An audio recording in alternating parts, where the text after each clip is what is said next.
Moshe replied, "But I'm certain they won't believe me, and they won't listen to what I say, because they'll say, 'Adonai did not appear to you.'"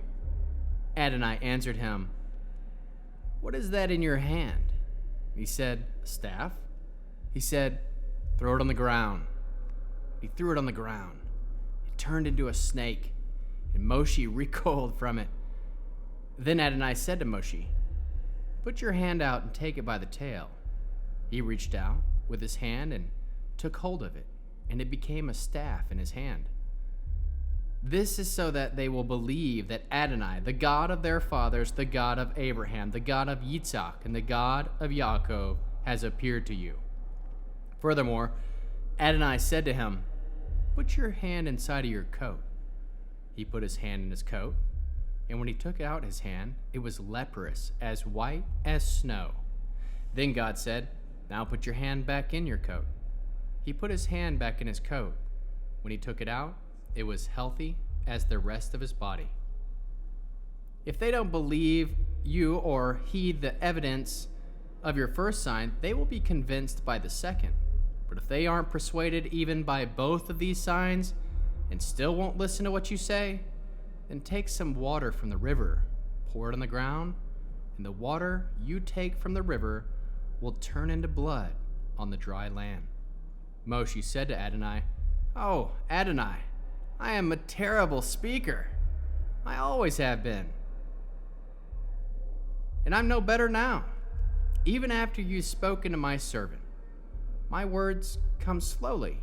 My tongue moves slowly." Adonai answered him, "Who gives a person a mouth? Who makes a person deaf or dumb, keen-sighted or blind? Isn't it I, Adonai? Now therefore go. I will be with your mouth and will teach you what to say." But he replied, "Please, Lord, send someone else, anyone you want." At this time, Adonai's anger blazed up against Moshe. He said, "Don't you have a brother, Aaron, the Levi? I know that he's a good speaker. In fact, here he is now, coming out to meet you. He'll be happy to see you. You will speak to him and put the words in his mouth. I will be with your mouth and his, teaching you both what to do. Thus, he will be your spokesman to the people. In effect, for you, he will be a mouth, and for him, you will be like God. Now take this staff in your hand, because you need it to perform the signs." Moshe left, returned to Yitro, his father-in-law, and said to him, "I beg you to let me go and return to my kinsmen in Egypt to see if they are still alive." Yitro said to Moshe, "Go in peace." Adonai said to Moshe in Midian, "Go on back to Egypt, because all the men who wanted to kill you are dead." So Moshe took his wife and sons, put them on a donkey, and started out for Egypt. Moshe took God's staff in his hand. Adonai said to Moshe, "When you get back to Egypt, make sure that you do before Pharaoh every one of the wonders I have enabled you to do. Nevertheless, I am going to make him hard-hearted, and he will refuse to let the people go. Then you are to tell Pharaoh, 'Adonai says, Israel is my firstborn son. I have told you to let my son go in order to worship me, but you have refused to let him go. Well, then, I will kill your firstborn son.'" At a lodging place on the way, Adonai met Moshe and would have killed him, had not Zipporah taken a flint stone and cut off the foreskin of her son. She threw it at the feet, saying, "What a bloody bridegroom you are for me!" But then God let Moshe be. She added, "A bloody bridegroom because of the circumcision?" Adonai said to Aaron, "Go into the desert and meet Moshe." He went, met him at the mountain of God, and kissed him. Moshe told him everything Adonai had said in sending him, including all the signs he had ordered him to perform. Then Moshe and Aaron went and gathered together all the leaders of the people of Israel. Aaron said everything Adonai had told Moshe, and then performed the signs for the people to see. The people believed.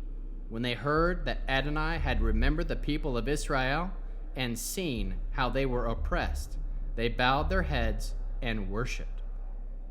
After that, Moshe and Aaron came and said to Pharaoh, "Here is what Adonai, the God of Israel, says.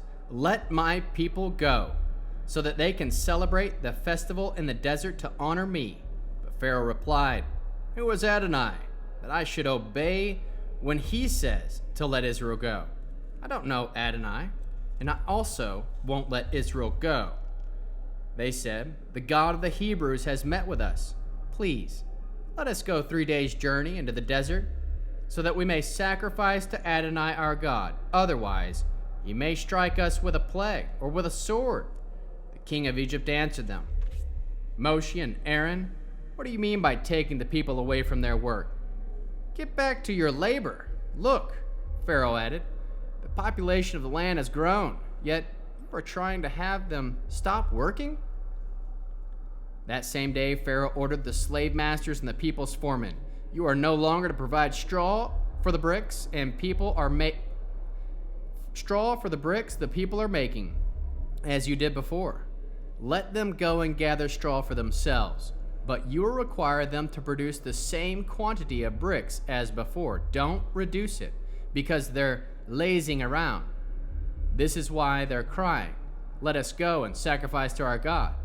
Give these people harder work to do, that they will keep them too busy to pay attention to speeches full of lies." The people's slave masters went out, their foremen too, and said to the people, "Here is what Pharaoh says. I will no longer give you straw. You go yourselves and get straw wherever you can find it, but your output is not to be reduced." So the people were dispersed throughout all the land of Egypt to gather stubble for straw. The slave masters kept pressing them, "Keep working. Make your daily quota, just as when the straw was provided." The foremen of the people of Israel, from whom Pharaoh's slave masters had appointed to be over them, were flogged and asked, "Why haven't you fulfilled your quota of bricks yesterday and today, as you did formerly?" Then the foreman of the people of Israel came and complained to Pharaoh, "Why are you treating your servants this way? No straw is given to your servants, yet you keep telling us to make bricks, and now your servants are being flogged. But the fault lies with your own people." "Lazy," he retorted. "You're just lazy. That's why you say, 'Let's go and sacrifice to Adonai.' Get going now. Get back to work. No straw will be given to you, and you will still deliver the full amount of bricks." When they said, "You are not to reduce your daily production quota of bricks," the foremen and the people of Israel could see that they were in deep trouble. As they were leaving Pharaoh, they encountered Moshe and Aaron standing by the road. They said to them, "May Adonai look at you and judge accordingly, because you have made us utterly abhorrent in the view of Pharaoh and his servants, and you have put a sword in their hands to kill us." Moshe returned to Adonai and said, "Adonai, why have you treated this people so terribly? What has been the value of sending me? For ever since I came to Pharaoh to speak in your name, he has dealt terribly with the people, and you haven't rescued your people at all." Adonai said to Moshe, "Now you will see what I'm going to do with Pharaoh. With a mighty hand he will send them off. With force he will drive them from the land." God spoke to Moshe and said to him, "I am Adonai. I appeared to Abraham, Yitzhak, and Yaakov as El Shaddai, although I did not make myself known to them by name, Yod-Heh, Vod-Heh, Adonai. Also with them I established my covenant to give them the land of Canaan, the land where they wandered about and lived as foreigners. Moreover, I have heard the groanings of the people of Israel, whom the Egyptians are keeping in slavery, and I have remembered my covenant. Therefore, say to the people of Israel, I am Adonai. I will free you from the forced labor of the Egyptians, rescue you from their oppression, and redeem you with an outstretched arm and with great judgments. I will take you as my people, and I will be your God. Then you will know that I am Adonai your God, who freed you from the forced labor of the Egyptians. I will bring you into the land which I swore to give Abraham, Yitzhak, and Yaakov. I will give it to you as your inheritance. I am Adonai." Moshe said to the people of Israel, But they wouldn't listen to him because they were so discouraged and their slavery was so cruel. Adonai said to Moshe, "Go in and tell Pharaoh, king of Egypt, and let the people of Israel leave this land." Moshe said to Adonai, "Look, the people of Israel haven't listened to me. So how will Pharaoh listen to me, poor speaker that I am?" But Adonai spoke to Moshe and Aaron and gave them orders concerning both the people of Israel and Pharaoh, king of Egypt, to bring the people of Israel out of the land of Egypt. These were the heads of their families. The sons of Reuben, the firstborn of Israel, was Hanok, Palu, Hetzron, and Carmi. These were their families of Reuben.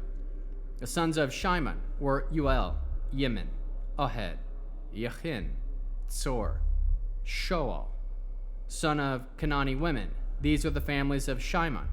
These are the names of the sons of Levi and their descendants: Gershon, Chat, Mari. Levi lived to be 137 years. The sons of Gershon were Livni, Shimi, with their families. The sons of Chat were Aram, Chitzar, Chevron, and Uziel. Chat lived to be 133 years. The sons of Miri were Machli, Mushi. These were the families of Levi with their descendants. Abraham married Yocheved, his father's sister, and she bore him Aaron and Moshe. Abram lived to be 137 years. The sons of Yitzhar were Korek, Nepheg, Zechri. The sons of Uziel were Mashael, Elsphan, and Sitri. Aaron married Elshiva, daughter of Amidav, the sister of Nachshon, and she bore him Nadiv, Avihu, Elzar, and Itzmar. The sons of Korach were Asir, Elchen, and Ebizaph. These were the Korchi families. Elizar, the family of Aaron, married one of the daughters of Putuel, and she bore him Pinchas. These are the heads of the families of Levi, family by family. These are the Aaron and Moshe to whom Adonai said, "Bring the people of Israel out of the land of Egypt division by division," and who told Pharaoh, king of Egypt, to let the people of Israel leave Egypt. These are the same Moshe and Aaron. On the day when Adonai spoke to Moshe in the land of Egypt, he said, "I am Adonai. Tell Pharaoh, king of Egypt, everything I say to you." Moshe answered Adonai, "Look, I am such a poor speaker that Pharaoh won't listen to me.